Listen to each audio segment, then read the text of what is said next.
My name is Marissa Cole. I'm 32 years old, and I never expected that something as simple as a coffee table album could gut punch me so hard. It was one of those Sunday mornings that feel like they belong in a commercial, soft light coming in through the blinds, the smell of coffee drifting from the kitchen, my parents talking in low voices over the sound of a local radio station. I had driven down to their house in New Jersey the night before, mostly out of guilt. Mom had called twice that week, each time ending with, "You're too busy for us these days." So I packed a bag, tossed it in my car, and told myself it would be nice to spend some time together. I was halfway through my first cup of coffee when Mom appeared from the hallway, holding a thick hardcover book. It had that brand new smell, fresh ink and glue. The cover was deep navy with gold embossed letters that shimmered under the kitchen light. The Cole Family, a lifetime of memories. She set it down in front of me like it was some kind of treasure. "Look what we finally put together," she said, her eyes bright. I smiled. "Wow, it's beautiful." Dad was leaning back in his chair, arms crossed, nodding in approval. "Your mother's been working on that thing for months. We went through all the old photos, scanned them, sorted them. Took forever." I reached out and ran my fingers over the raised gold lettering. Something about it made me feel a little warm inside, nostalgic, even. I'd been saying for years that we should organize our family pictures. Growing up, our photos were scattered everywhere, shoeboxes in the closet, random envelopes in kitchen drawers, a few framed pictures hanging crookedly on the walls. "This is amazing," I said, flipping open the cover.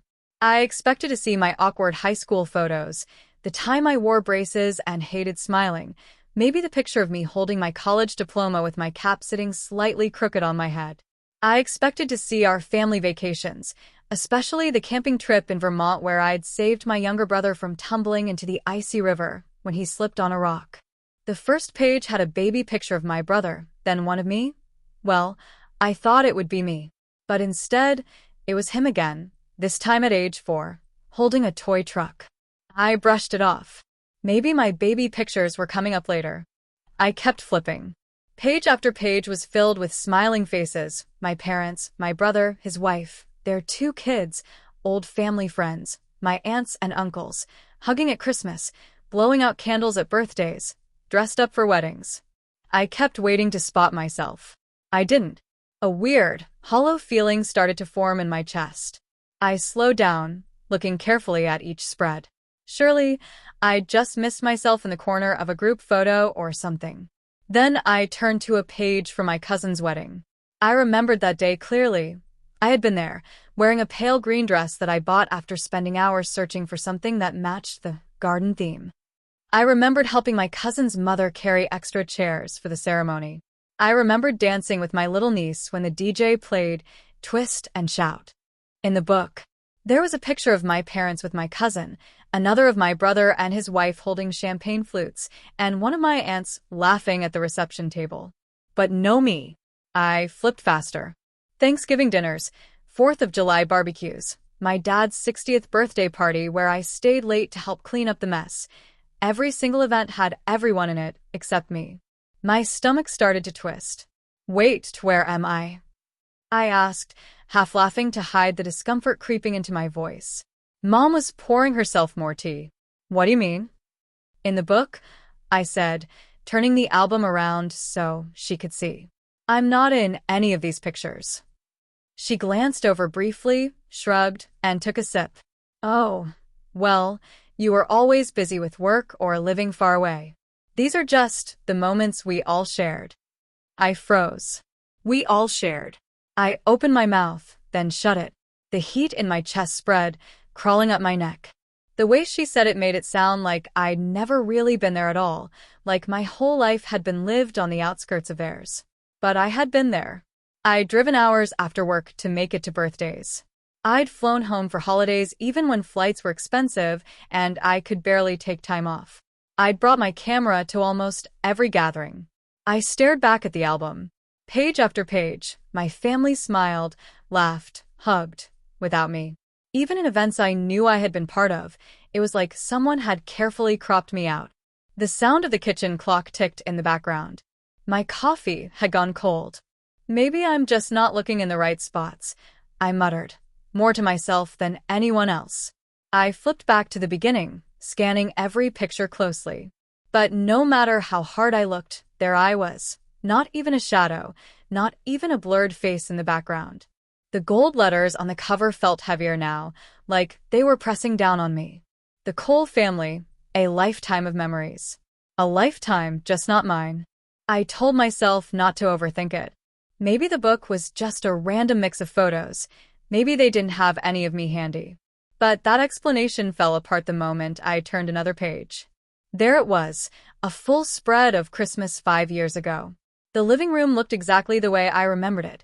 Stockings hanging from the mantel, our old forward coffee table piled high with wrapping paper scraps, my brother's kids tearing into gifts like it was a race. I remembered what I wore that year, a red cable knit sweater, my favorite. I remembered setting up the camera on a tripod to take a group shot after dinner. I remembered standing in the middle, between Dad and my niece, smiling so wide my cheeks hurt. But in the book, the same living room, the same stockings, the same kids mid-unwrap. Everyone was there, except me. It wasn't even the tripod photo. It was a shot clearly taken after I stepped away. My spot in the group had been filled by my sister-in-law, holding the exact mug I'd been drinking from earlier. Something cold settled in my stomach. This wasn't bad luck. This wasn't coincidence. This was deliberate. Maybe they just liked other pictures better, I whispered under my breath, trying to convince myself. But it didn't explain the patterns. Page after page, I saw moments I knew I'd been part of. Dad's hospital stay after his back surgery. There was a picture of Mom holding his hand. My brother sitting at the foot of the bed, my niece with a get-well-soon card, but not me. Yet I remembered being there. I remembered sitting overnight in the chair next to Dad's bed while Mom went home to rest. I'd brought him crossword puzzles and a thermos of the tomato soup he liked. I'd even taken the photo of my niece holding that card. Now here it was, printed and bound in their lifetime of memories, as if my role had never existed. I shut the album halfway, leaning back in my chair. Did I do something? I asked, my voice quiet but sharp. Mom looked up from rinsing her mug. What are you talking about? Why am I not in this book? She shrugged without looking at me. Oh, Marissa, not everything's about you. It's just a book. Just a book. I bit my tongue so hard I tasted metal. It wasn't just a book. It was the story of our family. And in their version, I was an extra, cut in the final edit. The worst part? My dad didn't say anything. He just kept eating his toast, like the whole conversation was a mosquito buzzing near his ear. Annoying, but not worth swatting. I wanted to push further, to demand an explanation. But part of me was afraid of the answer. Because deep down, I knew this wasn't about photos. It was about belonging. And right now, every glossy, high-resolution page was screaming the same thing. You were never really part of us. That night, I went up to my old room, the one they now used as extra storage. My childhood posters were long gone, replaced by stacks of unopened Amazon boxes. I sat on the edge of the bed, the album heavy in my lap. I went through it again, slower this time, like maybe if I stared long enough, I'd magically appear. But I didn't. Not once. I found myself wondering when it started. When had I stopped being Marissa, part of the family, and started being Marissa, the one we don't think to include? Was it when I moved 2 states away for work? When I missed that one family beach trip because of a big deadline? When my brother got married and suddenly there was a new daughter in the family, one who fit into every photo perfectly? I thought about all the times I'd shown up anyway. All the miles I'd driven. All the gifts I'd picked out carefully, wrapping them late at night because I didn't want to be the one who forgot. And here, in this book, it was as if I'd never existed. In the morning, I tried to act normal. I helped Mom make pancakes, listened to Dad talk about his neighbor's new boat, pretended my chest didn't feel like it had a brick in it. When I left to drive home, Mom hugged me at the door and said, "We'll get more pictures of you next time, okay?" The way she said it, light, dismissive, made it worse. Because it wasn't about next time. It was about every time before. I sat in my car for a few minutes before starting the engine. My phone buzzed, an Instagram notification from my sister-in-law. She'd posted a photo from last Thanksgiving, the same one in the book, everyone around the table smiling. I'd taken that picture. I wasn't in it. I put my phone down and just stared out the windshield. For the first time in my life, I wondered what would happen if I stopped showing up altogether. Would they even notice? Or would they just keep making albums without me, telling themselves the story they liked better? One where I didn't matter? That thought stayed with me the whole 2-hour drive home. And by the time I pulled into my driveway, I knew something had shifted. This wasn't over. I couldn't stop thinking about that book. It sat in my mind like a splinter I couldn't dig out, every thought catching on it. No matter what I did, washing dishes, folding laundry, answering emails, my brain kept replaying the pages I'd turned, one after another, with my absence glaring back at me. By Tuesday night, I gave up pretending it didn't bother me. I sat on my couch with my laptop open, scrolling through years of my own photos. My fingers moved fast, muscle memory pulling up events I hadn't thought about in ages, birthdays, graduations, little everyday dinners at my place when I'd invited everyone over just to be together. And there I was. Everywhere. Me holding my niece on her first day of preschool, kneeling down so she could show me the sparkly shoes she was obsessed with. Me at Dad's hospital bedside, smiling even though my eyes looked exhausted. Me laughing with Mom in the kitchen, flour on our shirts from baking pies. I had the proof. I had the memories. So why had they acted like they didn't happen? I zoomed in on some photos and noticed something strange. In almost every one, I was the one behind the camera, not in front of it. I'd been the documenter for years, snapping photos so everyone else could remember the moment, never realizing that, in doing so, I was erasing myself from the story. But then I saw the ones where I was in the shot, where someone else had taken the camera from me. And those were missing from the book. That's when it hit me. This wasn't about convenience. This was a choice. I remembered something my brother had said a few years ago at a barbecue. I'd been ribbing him about forgetting to invite me to a camping trip, and he'd laughed. "Come on, Marissa. You're basically a guest star in this family. You pop in, do your thing, and disappear again." Back then, I'd laughed along with everyone else. But now, replaying it, the words felt heavier. Like maybe they'd all been seeing me that way for a while, someone who didn't really belong, just passing through. And here's the thing about being the guest star. Eventually, the writers stop including your character in the episodes altogether. That realization made something inside me harden. The next morning, I woke up with a strange clarity. I opened my phone, scrolled to my photo albums, and created a folder titled Erase. One by one, I moved every single picture I'd ever taken of my family into it. Birthday parties, anniversaries, random nights at my place when I'd cooked for everyone. I stared at them for a while, remembering how much I'd loved those moments at the time. Then I hit delete. Gone. I wasn't sure if it was petty or self-preservation. Maybe both. But I knew one thing. If I didn't matter enough to be in their memories, then they didn't get to live rent-free in mine. Still, there was this gnawing need inside me, not just to remove myself from their story, but to reclaim mine. To prove, if only to myself, that I had been there, that I'd mattered. So I went back through my phone, but this time I wasn't looking for pictures to delete. I was looking for the ones where I was in the frame, laughing, holding, helping, existing. I pulled those out, hundreds of them, and arranged them in chronological order. When I was done, I uploaded them to a photo book site. I spent hours choosing the layout, adding little captions to each picture. Helping Dad in the garage, 2014. Holding my niece's cake, her first birthday, 2016. Making pies with Mom, Thanksgiving 2018. Page after page, I watched my life with them take shape. My real life. The one they'd left out. When it came time to choose a title for the cover, I didn't hesitate. The Cole Family. The full story. The book arrived a week later, thick and glossy. I ran my hand over the way I had theirs, but this time, instead of feeling shut out, I felt seen. I put it on my coffee table and left it there for a few days, letting the weight of it sink in. Then, One night, I got an idea. 2 weeks after my visit to my parents, I texted the family group chat. Dinner at my place Sunday? Roast chicken, mashed potatoes, and I'll make that peach cobbler Dad likes. They all said yes. I spent the whole day cooking, setting the table with the good dishes I rarely used. When they arrived, I greeted them with hugs, poured wine, made small talk about work and weather. It was all perfectly normal until dessert. I placed the cobbler on the table, then went into the living room and came back with my book. I made something for you all, I said, setting it down.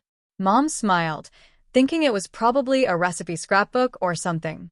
Dad leaned forward, curious. My brother opened it first. The silence that followed was almost tangible. Page after page, there I was, in moments they'd conveniently forgotten, cropped out, or replaced in their own version of history. I saw their eyes moving quickly over the captions, the dates, the smiles that proved I'd been there all along. Mom closed the book gently after the last page. We didn't realize, she said softly. I held her gaze. You didn't want to realize. By the time they left that night, no one had said much else. But later, my phone buzzed. It was a text from my brother. The book hit hard. I'm sorry. We'll fix it. I stared at the message for a long time. And then I smiled, because the truth was, I hadn't made the book for them to fix anything. I'd made it for me. Because even if their version of the family never changed, I'd made sure I had mine. And in mine, I wasn't invisible. After that dinner, things felt different. Not dramatically, not in some cinematic, everyone stands up and hugs kind of way. But in small, almost imperceptible shifts, like the way the air changes before a storm. The family group chat, which had mostly been used for sharing my brother's kids' soccer schedules and my mom's forwarded chain emails, suddenly had my name in it more often. Marissa, do you want to come over this weekend? Hey, you look great in that new green dress. Let's take some photos next time. It was strange. Part of me wanted to believe it was genuine. Another part wondered if it was guilt doing the talking. Either way, I didn't respond right away. For years, I had been the one chasing invitations, bending my schedule to make sure I was there. Now, I wanted to see what it felt like to be the one who decided when, or if, I showed up. A week later, Mom called. Not texted, actually called. I was looking through your book again, she said, her voice quieter than usual. You've been there for so much. I don't know how we missed it. I didn't let her off the hook. You didn't miss it, Mom. You just didn't think it mattered. There was a pause, and I could hear her swallow. That's not true. It is true, I said, keeping my voice even. And I'm not saying it to be cruel. I want you to understand how it felt. To see a lifetime of memories and realize my life wasn't part of it. Another pause. Then, I'm sorry, Marissa. It wasn't a grand apology, but it was more than I'd expected. Still, I didn't plan on handing them the power to rewrite my story again. A month later, my cousin announced she was putting together a new digital family yearbook and asked everyone to send her photos. I thought about ignoring the request, but then I remembered the book I'd made, the way it felt to hold proof in my hands. So I sent her a carefully curated batch, moments that mattered to me. Not just the smiling group shots, but the real ones. My niece sitting in my lap, whispering about a secret she wasn't supposed to tell. Dad showing me how to fix the lawnmower. Mom laughing so hard she cried after spilling sugar everywhere during baking. I wasn't going to disappear again. But here's the thing, the biggest twist came later, and it wasn't from my family. 3 months after the dinner, I got a package in the mail. No return address. Inside was a hardcover book, just like the one my parents had made, but this time, the title read, The Cole Family with Marissa. I opened it slowly, unsure what to expect. Every page from the original album was there, but now, my photos had been added in. Not just squeezed into corners, but placed front and center in some spreads. My graduation photo. Me laughing with Dad in the garage. The camping trip where I'd pulled my brother from the river. And in the back of the book, there was a single handwritten note. You were always part of it. We just needed to see it. No signature. But I knew it was my brother. I sat on my couch with the book in my lap for a long time, running my fingers over the pages. It didn't erase the years I'd felt invisible. It didn't undo the sting of that first album. But it was something. The old me might have rushed over to my parents' house with it, tears in my eyes, eager to forgive everything. The new me just placed it on my shelf, right next to my own book. Because now, I had two versions of a story. Theirs and mine. And for the first time in my life, I realized I didn't need them to match.